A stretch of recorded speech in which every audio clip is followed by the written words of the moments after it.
मुआवजे की मांग को लेकर स्थानीय लोगों का प्रदर्शन भी इस वक्त जारी है। जोशीमठ में 700 से ज्यादा ऐसे भवनों की इमारतों की पहचान कर ली गई है जो कि रहने के लिए असुरक्षित हैं और उन परिवारों को वो घर छोड़ने भी होंगे। लेकिन वहां जो लोग हैं वो विरोध कर रहे हैं इस बात का। वो कह रहे हैं कि पहले मुआवजा दिया जाए फिर घर छोड़ने की बात हो। बिना मुआवजे के घर कैसे छोड़ दें? तो जोशीमठ में स्थानीय लोग विरोध कर रहे हैं। मीटिंग के बाद लोगों ने क्या कहा ये आपको सुनाते हैं। जो कल डीएम साहब ने मीटिंग कॉल किया, हमको उसकी सूचना सीडीओ साहब ने दिया और उनके अनुसार हम 9:30 बजे नगर पालिका म्यूनिसिपैलिटी के हॉल में मीटिंग के लिए पहुंच गए।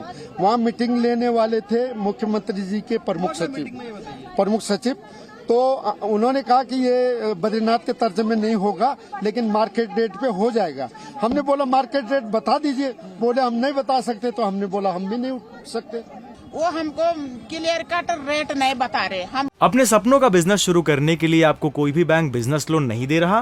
बिजनेस लोन लेने का सीक्रेट जानना चाहते हो तो फ्रीडम ऐप को अभी डाउनलोड कीजिए। हमको बेवकूफ बना रहे, हमारे ये रिश्तेदार को परेशान कर रहे, हमको परेशान कर रहे, हमको मारना चाहते हो बस। आप लोग रात भर यहाँ धरने में बैठे हैं, आप देख रहे हैं भीड़ काफी बढ़ गई है, तो अगर बात नहीं बनती तो फिर किस तरीके से? बस हम बैठे रहे, हम यही मरेंगे बस, और हमारे पास कोई चारा नहीं है। हमारा सब कुछ खत्म हो गया।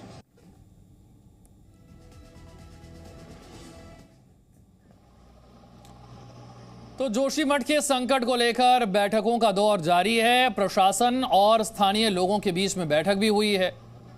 रोक थी, इसके बावजूद निर्माण कार्य भी होता रहा। स्थानीय लोगों का विरोध प्रदर्शन जारी है। जोशीमठ में 700 से ज्यादा मकानों में दरारें आ चुकी हैं, लेकिन सबसे पहले 2 होटल गिराए जाएंगे। कर्णप्रयाग में भी इसके अलावा घरों में दरार आ गई है। कई परिवार जो हैं वो स्कूलों में शिफ्ट होने के लिए मजबूर हो गए हैं। तो जोशीमठ के संकट को लेकर बैठकों का दौर चल रहा है। प्रशासन और स्थानीय लोगों में बैठक हो रही है। रोक के बावजूद भी निर्माण कार्य होता रहा। स्थानीय लोग जो हैं वो विरोध कर रहे हैं। वो कह रहे हैं कि पहले मुआवजा दिया जाए और उसके बाद घर गिराने की बात हो। बिना मुआवजे के घर कैसे गिरा दिया जाएगा? जोशीमठ में ऐसे 700 से ज्यादा मकान हैं जिन्हें चिन्हित किया गया है, जो कि अब रहने के लिए सुरक्षित नहीं है। 2 होटल सबसे पहले गिराए जाएंगे। बाकी अभी मकानों को तुरंत नहीं गिराया जा रहा।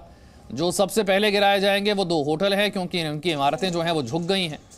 इसके अलावा कर्णप्रयाग में भी घरों में दरारें सामने आ रही हैं।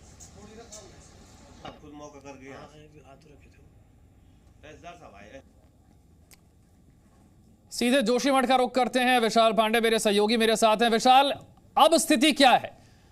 सबसे पहले 2 होटल गिराए जाएंगे, वो भी आपने जब डीएम साहब से बात की उन्होंने कहा कि उन्हें गिराते वक्त भी हम डिमोलिशन नहीं डिसमेंटलिंग शब्द का इस्तेमाल करेंगे। इस तरीके से उन्हें गिराया जाए कि आसपास कहीं कोई नुकसान ना हो। देखिए, बिल्कुल अभी जोशीमठ में लगभग 731 मकानों में दरार की सूचना सामने आई है, जिसमें से 131 परिवारों को अब तक अलग अलग जगहों पर शिफ्ट किया गया है।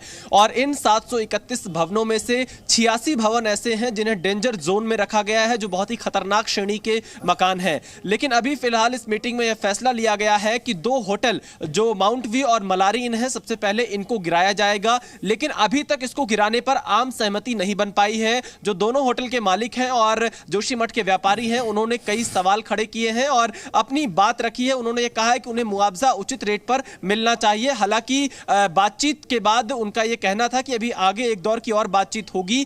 मार्केट रेट पर उन्हें मुआवजा देने पर सहमति बनी है। अब देखना यह होगा कि जो दोनों होटल हैं इन्हें कब तक गिराया जाता है। एक चीज बिल्कुल साफ है, यहां बुलडोजर का प्रयोग नहीं किया जाएगा, क्योंकि अगर बुलडोजर का प्रयोग होता है तो आसपास के भवनों पर इसका बुरा असर पड़ सकता है। इससे और ज्यादा नुकसान की संभावना जताई जा रही है। इसलिए मजदूरों के द्वारा ही धीरे-धीरे जिस बात का स्थानीय लोग विरोध कर रहे हैं कि घरों का मूल्यांकन तो किया नहीं, घरों का मूल्यांकन किया नहीं, मुआवजा दिया नहीं, घर खाली करवाए जा रहे हैं, घरों को गिराने की बातें हो रही हैं, तो पहले तो यह स्पष्ट कर दीजिए कि अभी 2 होटल छोड़कर अभी कोई और मकान गिराया तो नहीं जा रहा। और दूसरी चीज यह स्पष्ट कर दीजिए कि मूल्यांकन करने के लिए कोई टीम वहां पर आई है क्या? कोई मूल्यांकन का काम हो रहा है क्या?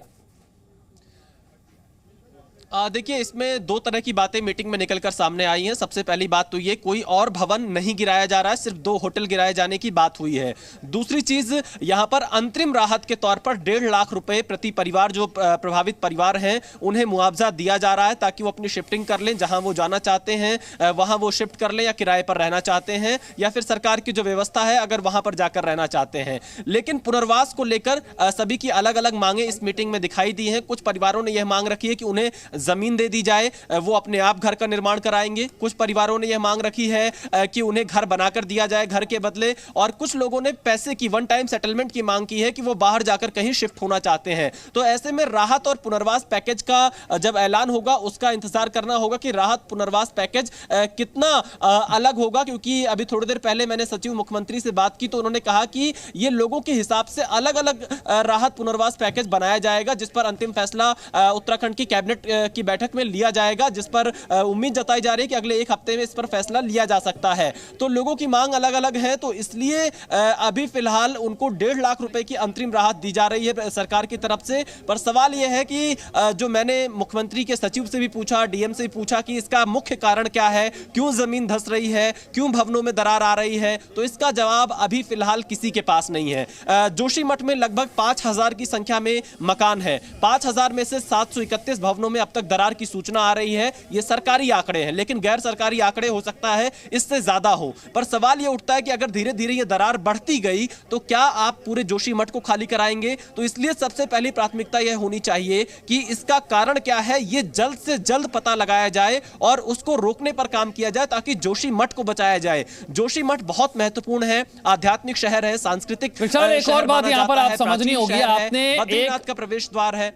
आपने एक अंतरिम मुआवजे का जिक्र किया कि 1.5 लाख रुपए का अंतरिम मुआवजा जो है वो स्थानीय लोगों को दिया जा रहा है। ये कोई फाइनल रकम नहीं है, लेकिन एक अंतरिम मुआवजा है कि वो 1.5 लाख रुपए ले लें और फिलहाल यहां से शिफ्ट हो जाएं। क्या इसे लेकर भी अभी गतिरोध बना हुआ है, या लोग इस बात को मानने के लिए तैयार हैं, वो 1.5 लाख रुपए लेकर अपना घर छोड़ने के लिए तैयार हैं क्या? देखिए, सभी परिवारों को पहले शिफ्ट नहीं किया जा रहा है। 731 में से लगभग 131 परिवारों को शिफ्ट किया गया। 86 मकान डेंजर जोन में हैं, तो उन घरों में जो लोग रह रहे हैं उनको खाली करा लिया गया और उनको 1.5 लाख रुपए मुआवजे के तौर पर अंतरिम राशि ये दी जा रही है। आगे और ज्यादा उन्हें मुआवजा दिए जाने की बात यहां पर सरकार की तरफ से कही जा रही है। लोगों ने इस बात को स्वीकार किया है, लेकिन जनता एक टाइमलाइन पूछ रही है कि कब तक उन्हें अंतरिम राहत के बाद जो पुनर्वास पैकेज है उसका ऐलान कब तक हो जाएगा। अभी फिलहाल इसका जवाब नहीं मिला। जब ये सवाल हमने अधिकारियों से पूछा तो उन्होंने कहा जल्द इस पर निर्णय होगा, उत्तराखंड की कैबिनेट में इस पर निर्णय लिया जाएगा। तो फिलहाल जो ज्यादा खतरनाक घर हैं वहां के लोग खुद ही अपने घरों को खाली करके अलग अलग जगह पर जाने के लिए तैयार हो गए हैं। आपने कल जैसा कि बताया था कि 2 होटल टूटने हैं, कल तो वो टूट नहीं पाए थे, कल तो विरोध बहुत ज्यादा था। क्या आज होटल मालिकों से बात करके ऐसी कोई सहमति बन पाई है कि आज उन होटलों को गिराने का काम हो पाएगा, या आज भी विरोध प्रदर्शन की वजह से यह काम होता नजर नहीं आ रहा? देखिए विशाल, अभी होटल गिराने पर सहमति प्रशासन और व्यापारियों के बीच में नहीं बन पाई है। वो अपनी मांग पर अड़े हुए हैं व्यापारी कि उन्हें उचित मुआवजा दिया जाए। हालांकि उन्हें मार्केट रेट पर मुआवजा देने का ऐलान किया गया है, और जो एक हमें जानकारी मिली है, मलारी इन होटल है, उसका वैल्यूएशन 2 करोड़ 98 लाख रुपए का कल तक किया गया था। लेकिन इस वैल्यूएशन का विरोध होटल के मालिकों ने किया था। पर आगे अभी इसका रेट क्या लगाया गया है इसकी जानकारी नहीं मिल पाई है। लेकिन अभी भी प्रदर्शनकारी होटल के बाहर बैठे हुए हैं। वो ये कह रहे हैं कि उन्हें जब तक उचित मुआवजा नहीं दिया जाएगा तब तक वो अपने होटल को नहीं गिराएंगे। होटल मालिक के जो भाई थे इस मीटिंग में शामिल हुए थे, हमने उनसे बातचीत की तो उनका ये कहना था कि वो अपने होटल को गिराने के लिए तैयार हैं, लेकिन उन्हें एक एश्योरिटी ये मिल जाए, उन्हें एक ऐसी सुरक्षा की बात मिल जाए कि कितना पैसा उनको मिलेगा। और क्योंकि कुछ होटल्स वालों ने जमीन की भी मांग की है कि अगर उनका होटल गिराया जा रहा है तो किसी दूसरी जगह उनको जमीन दे दी जाए ताकि वो अपने होटल का निर्माण कर ले। तो यानी अभी एक दौर की बातचीत और होने की संभावना है प्रशासन और स्थानीय लोगों के बीच में। बहुत बहुत शुक्रिया विशाल इस जानकारी के लिए। तो जोशीमठ का जो ताजा हाल है, जो ताजा तस्वीरें हैं, वो विशाल पांडे आप तक पहुंचा रहे हैं। अपने सपनों का बिजनेस शुरू करने के लिए आपको कोई भी बैंक बिजनेस लोन नहीं दे रहा? बिजनेस लोन लेने का सीक्रेट जानना चाहते हो तो फ्रीडम ऐप को अभी डाउनलोड कीजिए।